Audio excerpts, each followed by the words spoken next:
What's the deal with Western nations publicly saddling up on their moral high horses and looking down their noses at some countries while more discreetly deriving economic benefit from those same countries, or at least attempting to? Russia is the obvious example here, with the EU constantly bad-mouthing and sanctioning Moscow on one hand, while demanding that it continue to provide it with energy on the other.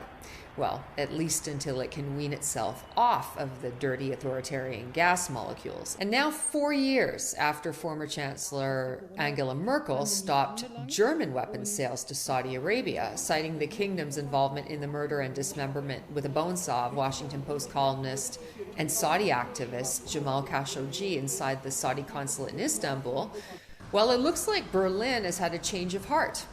The German government has once again greenlit new arms exports to Saudi Arabia, including about 36 million euros worth of ammunition for fighter jets.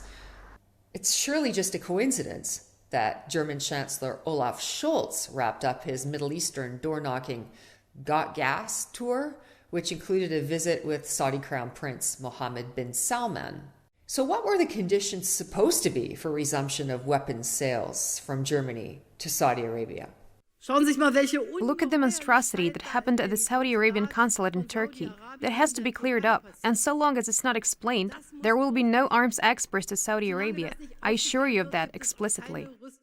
Even those deals that were already approved cannot happen now, as long as the case has not been resolved and as long as there have been no substantial consequences in Riyadh. We would completely lose our credibility. It looks like everything around the Khashoggi issue has just magically cleared up now.